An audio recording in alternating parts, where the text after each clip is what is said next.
Hello, this is Elizabeth Chu, the CEO of the South Carolina Historical Society. Welcome to From the Vault, the South Carolina Historical Society podcast, created and hosted by my colleague Sydney Derrick, our librarian.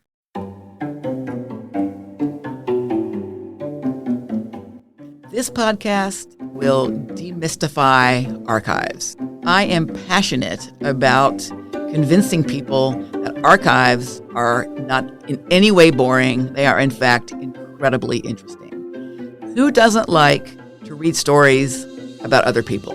Imagine spending all day long in a library reading someone else's diary. That is what historians and people who use archives do every day.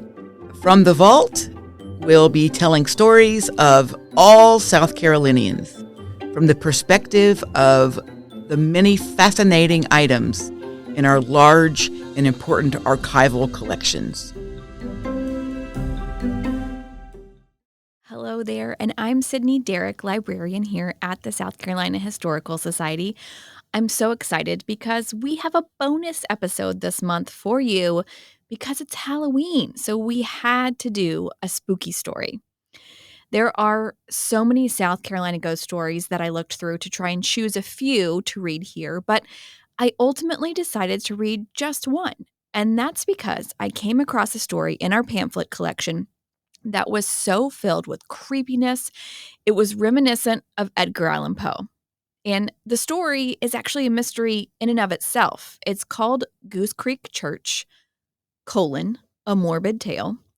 No author is named in the story, and I couldn't find one in my research. It was published in 1901 by a New York company, and only 150 copies were printed. The Historical Society holds copy number 14. Now, it's a short story, only 22 pages, but we did have to shorten it even further a bit for the podcast, just for time's sake. It's based on a legend from the St. James Church in Goose Creek of a woman who was supposedly buried alive and was able to escape her coffin, but ultimately died because she couldn't open the iron door on her tomb. So that gives you some ideas of where this story is going. But before I give away any more spoilers, let's hear Goose Creek Church, a morbid tale. Chapter 1. It was autumn. The dead and dying leaves fell silently, covering the earth like a pall, the forerunner of change and decay. The soft winds moaned through the branches like a sound of many voices. Charles Carrington was weary of the house party with its collection of women and men and small talk, and had stolen away for a solitary walk across the hills. With his hands buried in his pocket and an old briarwood pipe between his lips, he strolled along at peace with all the world. He had walked about an hour when he came out on a sandy stretch of road and hesitated, uncertain as to his direction, finally turned to the left and followed its many windings. For some time, heavy laden clouds had been gathering, and now and again the roll of thunder could be distinctly heard. He hastened his steps, being in no wise anxious for a drenching. The road took a sudden turn to the right and terminated abruptly, to his great surprise, in a ruined wall and heavy iron gate. A more vivid flash, followed by a deeper peal, warned him to lose no time, and he broke into a run. Fortunately for him, the gate was unlocked, though it was no easy matter to push it open upon the creaking and rusty hinges. Once inside, he found himself in a small cemetery, the graves and vaults completely surrounding a stone chapel that, like some silent sentinel, stood watch in the middle of the enclosure. The rain was beginning to fall in earnest now, and he hurried on toward the building, regardless of his surroundings. The sighing of the wind through the dripping branches added to the general gloom, while the heavy clouds, blotting out the evening sun, placed a dark and somber hue over the landscape. He was again destined to be surprised, for the chapel door was open, and he entered hurriedly as the rain was now descending in great driving sheets. A wave of damp, cold air seemed to rush forth and envelop him, and for the instant he started back in fear.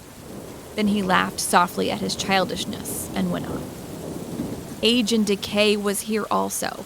A musty smell of bygone days pervaded the place. The old pews were square and high-backed, and as he sat himself down in one, it creaked and groaned ominously. As his eyes became accustomed to the dim light, he could observe more carefully all the details about him. Above the old altar and carved wooden reredos, he could faintly make out the arms of Great Britain still standing forth in their faded colors. On the walls were stained and broken tablets with their emblazoned crests and coats of arms, placed there, no doubt, for the memory of those long dead and now forgotten. The stained glass windows, weak and broken, failed utterly to keep out the storm, rattling like dead men's bones as the fitful gusts hurled themselves against the walls, while every now and again some bat would dart past, startled from its quiet resting place.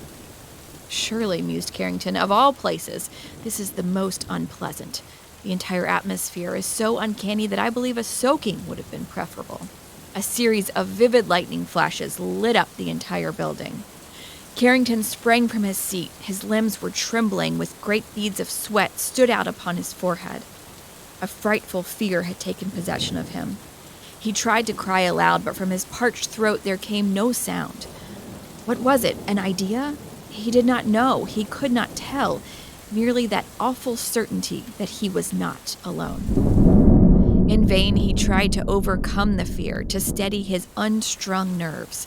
He stood there swaying like a reed. Step after step fell upon the flagging stones and faintly echoed along the aisle as this thing slowly approached. Never before had such an all-pervading fear possessed him. With trembling hands he grasped the pew. The very beating of his heart had ceased. Nearer and nearer came the steps. Now it was beside him, yet he could not, dared not look. And then it passed. A long-drawn sigh of relief escaped him. Intense agony was lifted from his soul. Before him he saw the slight, graceful figure of a girl as she slowly passed along the aisle. She spoke no word, but turned and glanced inquiringly at him, and when she reached the foremost pew, entered and sank down upon her knees, burying her face between her hands. Carrington watched as she knelt in silent prayer. Who could she be? What could she want in such a dreary place? At last her meditations came to an end. Wearily, she rose and looked toward him. He left his place, coming to her. What are you doing here? Her voice was low and sweet. Might I not ask you the same question? Surely it is a dreary place for either of us. As for myself, I came to escape the storm, and I, as no doubt you saw, to pray. You could hardly have chosen a worse time or more desolate surroundings. I cannot quite agree with you. I am very fond of this old church. Are you never afraid?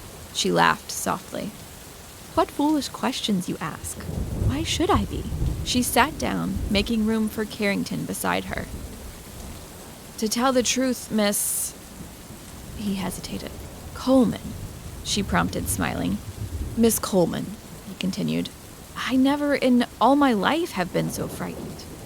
I presume the dreariness of the place had something to do with it. But when I heard your footsteps and realized that someone besides myself was here, I confessed to being possessed by such unreasoning fear that I was actually afraid to look round. Had I only done so, I should have been saved a very disagreeable 5 minutes. She looked at him quizzically. And yet, you do not appear to be a man easily alarmed. After all, what were you fearful of? Surely not of the dead. They can do no harm. Yes and no. Oh, I quite agree with you that it is all very foolish, but you cannot always control your feelings, I suppose. He continued after a pause, as if following some train of thought. These graves and vaults have been unused for centuries, all except our own. The Coleman family is a very old one, and my father is somewhat tenacious of ancient customs. Every member, sooner or later, will have the privilege of occupying the family vault. Not the most agreeable of outlooks, I should imagine. Oh, I don't know. It depends upon one's point of view. Death is no worse than life. One happens to be as great a mystery as the other. That may be perfectly true, Miss Coleman. After all is said, we come back to the same old argument. We know what we are to expect of life. We are somewhat uncertain of death. It appears to me that one is quite uncertain of life. From day to day, one can foretell what will happen? I doubt it. True. Then why fear one more than the other?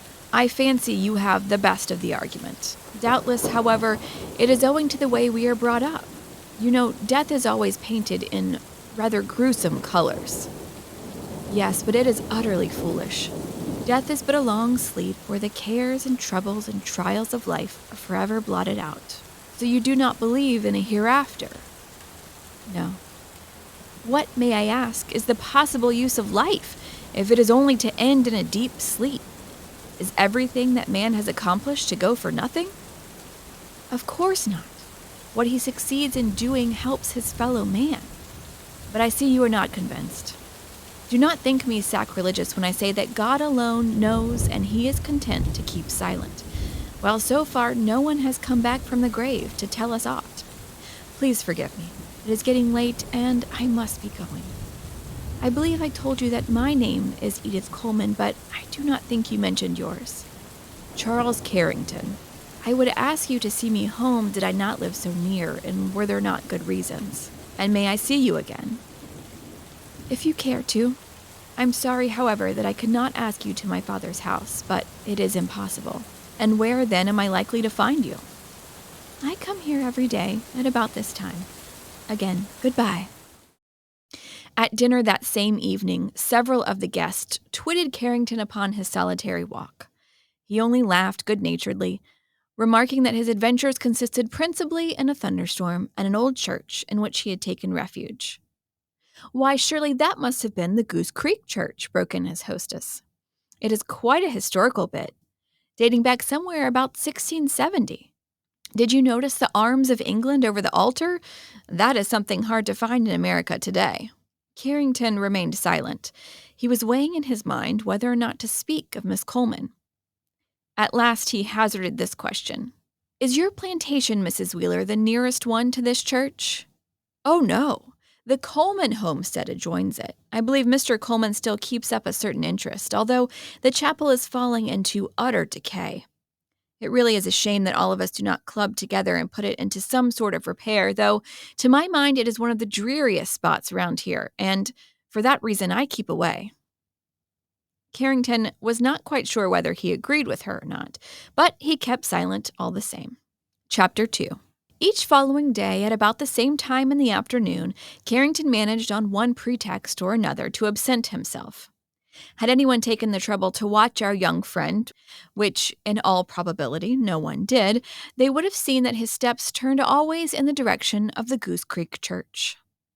What had occurred at the first meeting was repeated at all subsequent ones, and although the strange fear of the place slightly diminished, he never felt quite at ease while waiting for Miss Coleman's coming.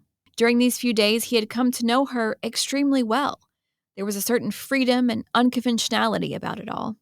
The more he saw of her, the more fascinating she seemed, and these long talks in the old church made the hours pass with amazing swiftness. There was one peculiarity about the girl, at least so he thought. She would never allow their conversation to become in any way personal. She did not seem to care to talk of him. She would not talk about herself. Charles Carrington would hardly be termed particularly susceptible. Still, he was like any other man, and a woman with so much charm as Miss Coleman could not fail by exercise over him a certain influence. There was scarcely a doubt that he imagined himself somewhat in love. Every attempt, however, of his to bring the conversation to a sentimental basis had proved a dismal failure, and after 5 days he found himself just where he had been in the beginning. He was becoming desperate. The fact that his wishes were always thwarted only added to their intensity, and he was working himself into a state of mind, or perhaps heart, that really had no reason for existing. On this particular afternoon, he had quite decided to bring matters to a head, whether or not she gave him the chance.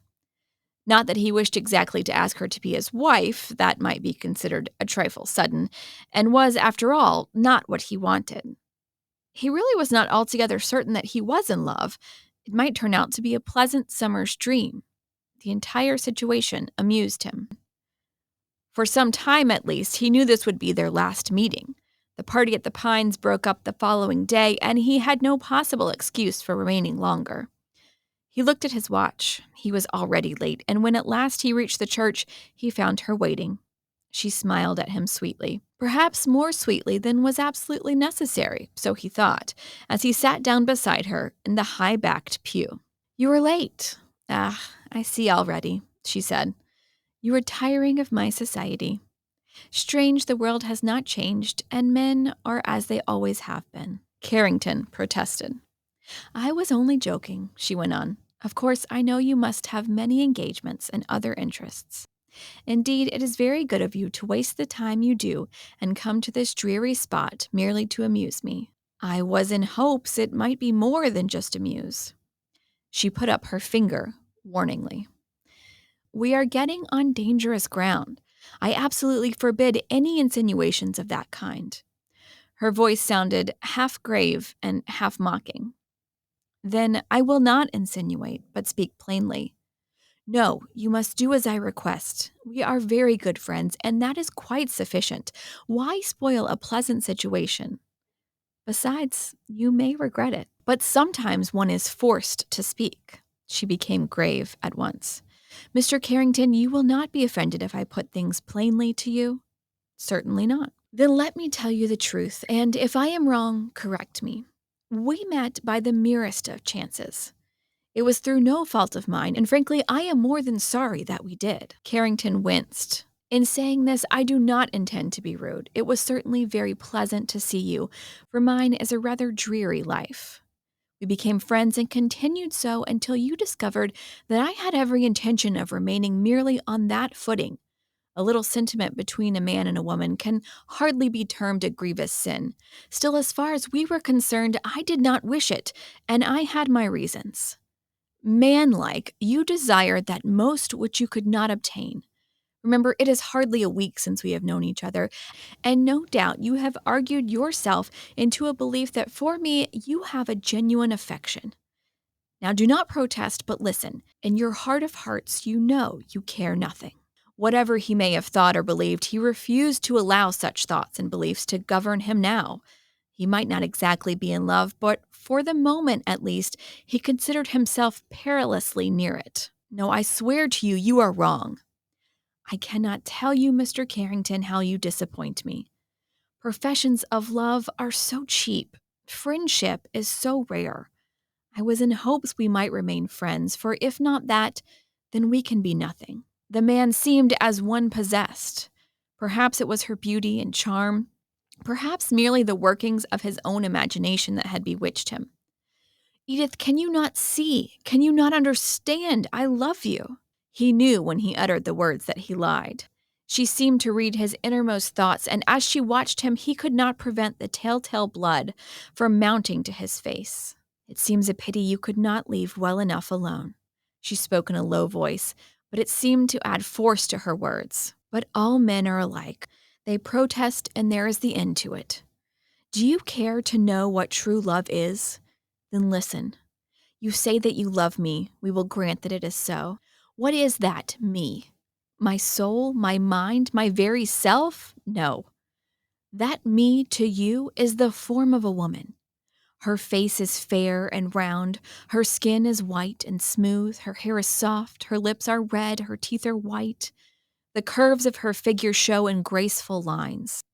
That, my friend, is a description of what you love.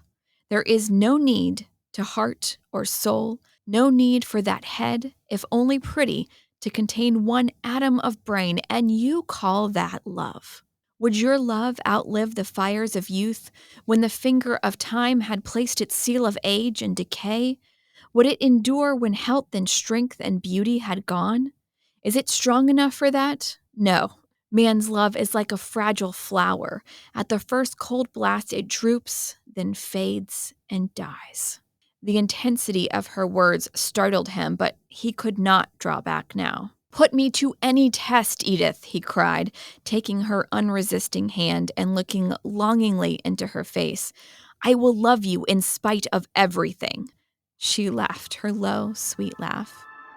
"You swear it?" "I swear it." "Then follow me." A nervous chill passed over him, and again that fearful dread began to creep upon his soul. Surely she was the strangest being he had ever met.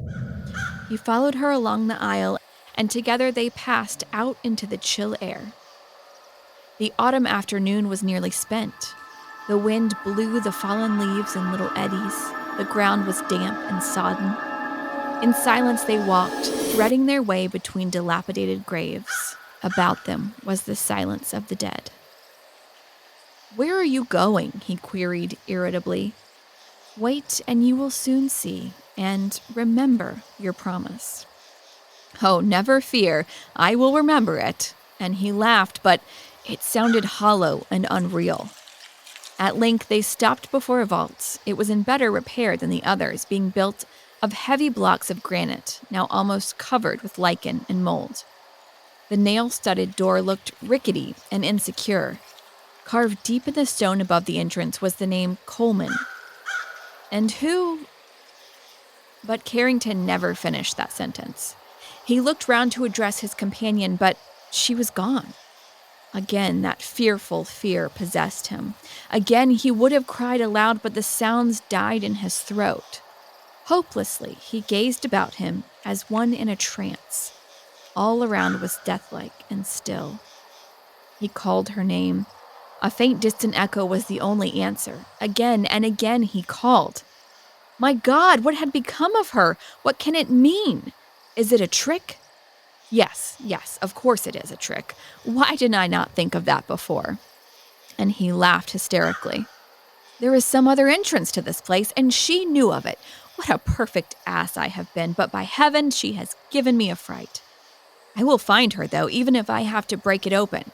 Then it will be my turn to laugh. With nervous energy suiting his actions to his words, he grasped the iron handle. Pressing his knee against the wall with all his strength, he forced the door outward, and with a crashing sound, the lock gave way and it flew open. Something that had evidently been propped against it fell in a confused mass at his feet. Standing there, breathless from his own exertions, at first he seemed to realize nothing, then the horror of it flashed across his mind. It was a human body. He put his hands before his eyes and for an instant stood there swaying, then with a moan fell forward upon his face beside that awful thing. Chapter 3. For months, Charles Carrington in his New York home lay hovering between life and death. The fever of his brain had well nigh killed him. At first he remembered nothing, but by slow degrees the horror with its ghastly details returned to his mind. His frequent visits to the church, the meetings with Miss Coleman, and then the fearful end. How did it all happen? He thought he must be mad. A morbid curiosity took possession of him until he could no longer bear the uncertainty. He would see Mrs. Wheeler and, if possible, get some solution to the mystery. You wish me to tell you all I know. I warn you, it is enough to make you ill again. For months I have been unable to get it out of my mind. On the last day of your visit, perhaps you may remember, you went out in the afternoon for a solitary walk. Dinner time came and you did not return. Towards 9, we all became very anxious, and some of the men went out to search for you, but met with no success. None of us slept that night, and it was thanks to Miss Warrenton that you were found. She recalled the fact that you had once mentioned the Goose Creek Church. The rest of us had never even dreamed of the place. Well, there we found you, lying on your face in front of the Coleman vault, but that was not the terrible part. The door had been forced open, and alongside you lay the body of Edith Coleman. Carrington gave a start.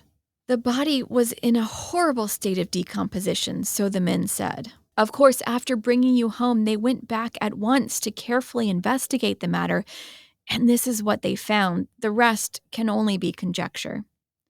The lid of her coffin, for some unaccountable reason, had not been securely fastened and was forced off.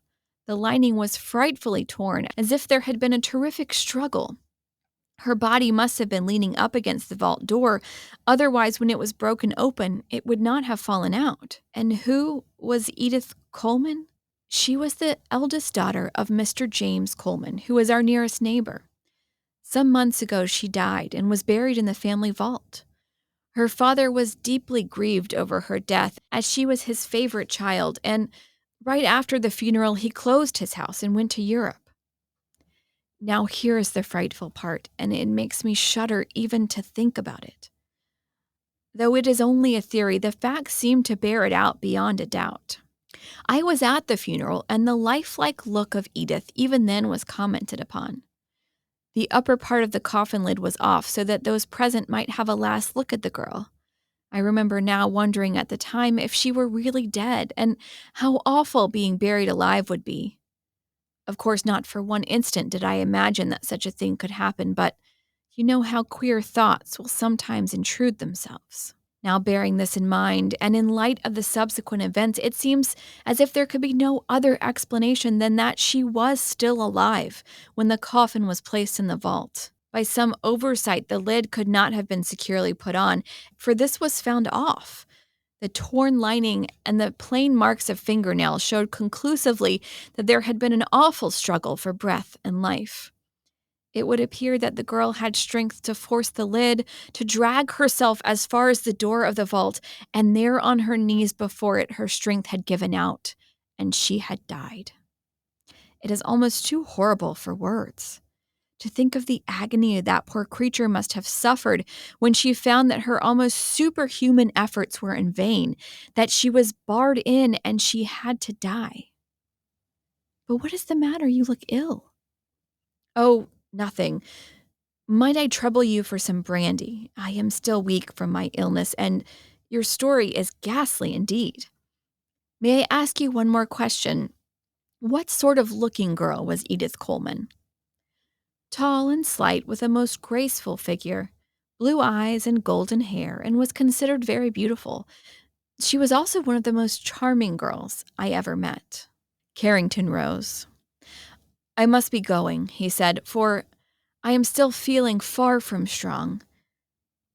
Yes, if your man will call me a handsome, I shall be much obliged. And that is the end of Goose Creek Church, a morbid tale. So hopefully that satisfies the need for any spookiness during this Halloween season. We'll be back in November with our next regularly scheduled episode of the podcast, so we'll see you then.